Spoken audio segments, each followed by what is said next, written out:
Hey YouTube, this is Southern Purple One. I want to talk about the threat that the United States internally would have if Israel goes into Gaza. I think everybody's waiting. If Israel goes in, I think Hezbollah, Iran is going to cause a regional war. That's what it's looking like. The United States is trying as best they can to move assets over there.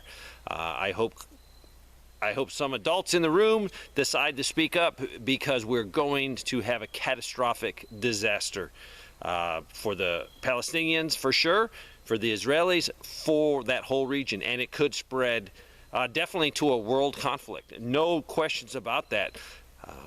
This thing could get just rolling, and we don't want that. We want peace. But I want to talk about the internal threats. A lot of people have been saying, you know, sleeper cells are here. And there's definitely sleeper cells here. The border's wide open. A lot of the people in the intel know they're here. And now this could be Hamas. It could be proxies of anyone that hates the United States. Also, MS-13 could join in. We saw the thing in Minneapolis. It was a protest. And I watched it. So happy someone sent it to me early yesterday. It was awesome that I could see that immediately. And I watched the video of a man in a vehicle accosted by the crowd. And I watched it. And basically what I took away from that is these people were very serious. They had a drone in the air. That's one thing I think we need to have as a prepper. A drone, the intel gathered from a drone is priceless. They looked like they had radios. They were communicating with each other. There was people on four-wheelers, so they had a very quick way to respond to anything.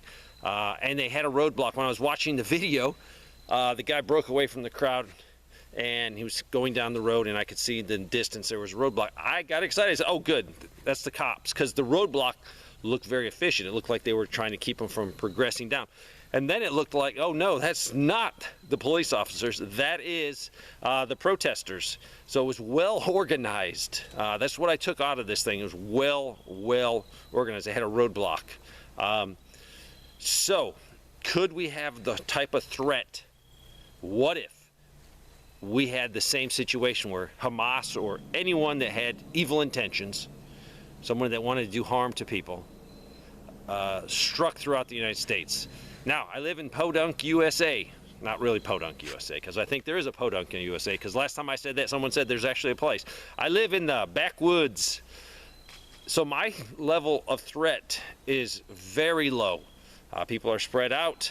But if you're in a big city where there's a target-rich environment, definitely if the war in the Middle East heats up, these sleeper cells could activate and cause chaos. Are you mentally prepared for that? Do you understand that you have to put yourself into a mindset where, hey, there could be people out there trying to kill me? Hopefully, our law enforcement agencies would respond a lot quicker than the Israeli law enforcement and military did. But don't expect the military to come quickly inside the United States. Maybe in some of the bigger cities they have plans in place, but if you are in a small city, not around a lot of military, it's going to take time. Even if you're outside of Fort Campbell 30, 40 miles, it's going to take time. It's going to fall on local law enforcement and federal agencies to come protect you, to neutralize. This would be different than an active shooter. Usually active shooter, you have one shooter. And that's easy for law enforcement to deal with. But say you had many, 5 or 6, and you have multiple places in your city that are being hit simultaneously. What even if electricity is cut off? I would not be surprised if they figure out where the communication for law enforcement is and took out their towers, took out their communication. Taking communication out militarily is like one of the first things you do. If your enemy can't talk, they can't do a good response to you. So they could also just target some infrastructure, some electrical power grids, some transformers, big transformers. They could go after water supplies. So there's a lot of things they can do. It might not be an actual, hey, violence against the civilians. It could take out infrastructure first. But are you mentally prepared for that? How about physically?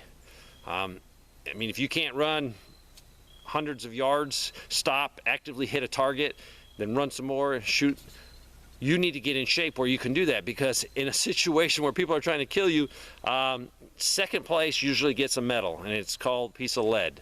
And you don't want to be a second place. You want to be first place. You do not want to get shot. So are you physically able to do that? Are you equipped? You might need, instead of just carrying that .38 revolver and that extra speed loader, you might need to be equipped with something more. The chances of you as an individual being caught up in that, especially if you live far out in the country or in a suburban area, is a lot slimmer, but it is possible.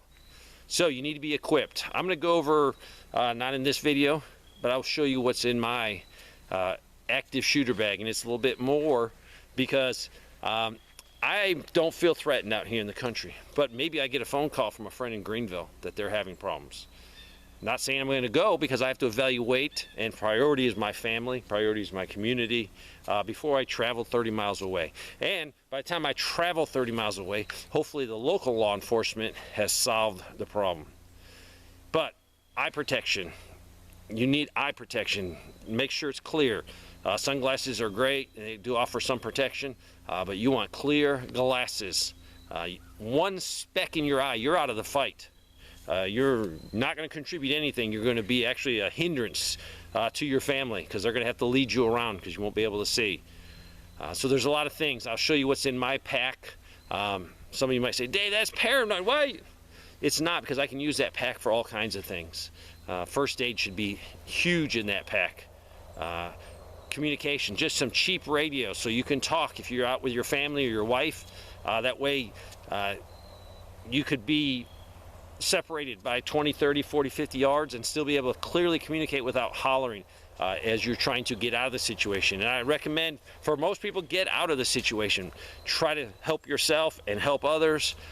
Confronting an armed group of 5 or 6 highly trained individuals with automatic weapons or even semi-automatic weapons is suicidal.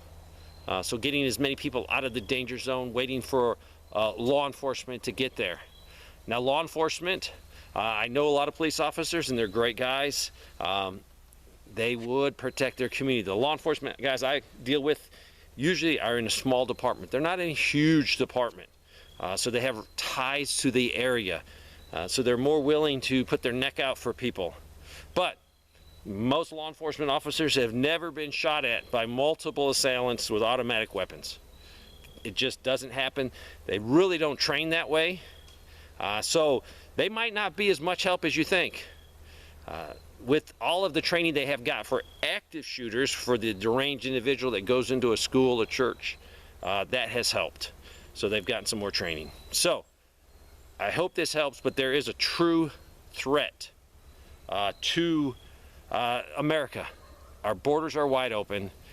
There's millions and millions upon millions and millions of people. They actively catch people on the terrorist watch list. So how many more of these people have come across? And for the purpose of one day sowing chaos. Now, I don't think they're going to, play their hands until it's at the right moment. So it's going to take a situation in the Middle East, a huge problem, then they will fire up here. I also want to say, yesterday a viewer sent me, it was later at night, and said, hey, there's like 12 helicopters up in southern part of Alabama. So I got online, and there was more than 12. When I started counting, I counted 35. These were helicopters from the Navy, Navy had some equipment up there, fixed wing and helicopters. I saw one Coast Guard plane, but there was 35 planes in the southern part, not really over the ocean at all, not worrying about the ocean. So it must have been a training exercise. So it was interesting to see that many at one time in a close group. So hopefully that was just training, but I hope you're preparing. I hope you're prepping. Just look at what ammunition has done. 5.56 .223 has definitely jumped up there in price. I hope you've been prepped up so you don't have to worry about paying those higher prices now. But there is a threat to the continental USA or any interest, Alaska, Hawaii, or any of our interests worldwide, for sleeper cells. It's almost like it's a James Bond movie, sleeper cells. This is reality we live in because our government has failed to protect us. They have actively opened the doors for people that would love to harm U.S. citizens. That is a criminal act in itself for all politicians.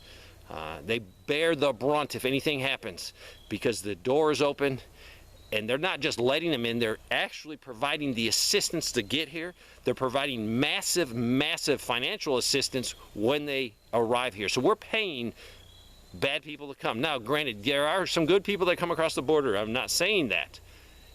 But we have a legal way to get into this country. Our border needs to be slammed shut, solid. And when you come legally. We know who you are. We know you have no bad intentions, that you just want a better life for you and your family. But right now, I'm seeing so much evidence of military-age men, very fit, fitter than probably 90% of us that call ourselves preppers. They're fitter, they're better in shape, they're younger, and they're probably more capable with a firearm. So I hope you're preparing.